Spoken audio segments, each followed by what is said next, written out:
All right, let's talk about something, a weather feature with a little touch of royalty. Jen, take it away. Yes, the Hampton Roads area in Virginia sees its fair share of coastal flooding, but a group of citizen scientists are working to track the rising water levels that make coastal flooding worse. Dr. Derek Loftis is a researcher at the Virginia Institute of Marine Science. He joins us now live via Skype from Norfolk, and we're talking about the king tides. Happens to be the weekend for that. So explain the idea behind the project Catch the King.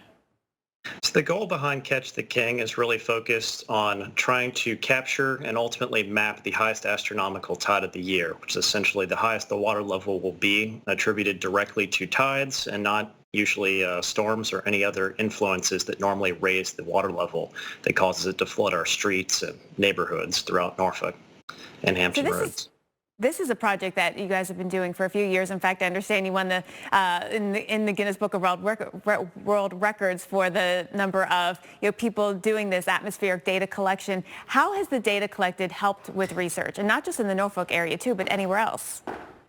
Well, Norfolk is, of course, no stranger to tidal flooding, but ultimately up and down the U.S. eastern seaboard and really many areas of the globe that are experiencing, sea level rise and climate change-driven, increased levels of water over time has kind of given us a better idea of specifically what the future might look like in the year 2040 or 2060, as what this would basically be our highest astronomical tide of the year right now. Water levels are expected to rise by about a foot by the year 2050 here. So this gives us an idea of what mean tide level will look like then. Right, that's a concern. Today's king tides are going to be your everyday, high tide in 20 or 30 years.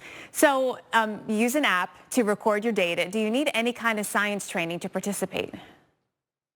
So in the science background, certainly helps, but ultimately citizen science projects are really specifically focused on being able to pick up some relatively intuitive application or some tool and essentially aid scientists around the world with the data that you're collecting.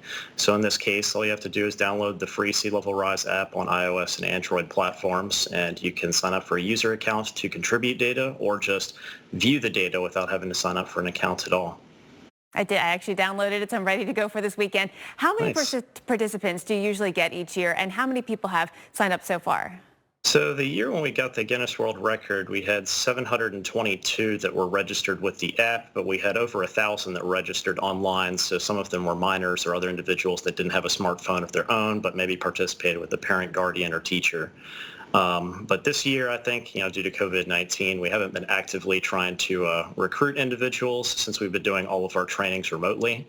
So we expect at least over 100 this year, but each year it's usually on average about 300 to 400. And then does the data collected go straight into helping make plans to change infrastructure or improve infrastructure to battle the tides, or, just make a plan for the future? In that case, certainly we'd like to share it, of course, with a lot of our municipal partners. The data is publicly accessible for anyone to download and access, including our volunteers for their own school projects and other things that they may have going on for their own personal interests. But ultimately, myself as a hydrodynamic modeler, our goal is to basically drive our physics models with all the atmospheric data that you folks help provide, along with the National Weather Service. And what's kind of fun with this is it's a convenient method for tidal validation of our model. So if you can't predict the tides correctly, there's no way you're going to get storm surge correct. So this is kind of nice for us to annually go through and check up and see how well our model is succeeding at predicting tidal flooding. Very good. Dr. Derek Loftis, thank you for joining us this morning. Catch the King. The event is this Sunday, the 18th.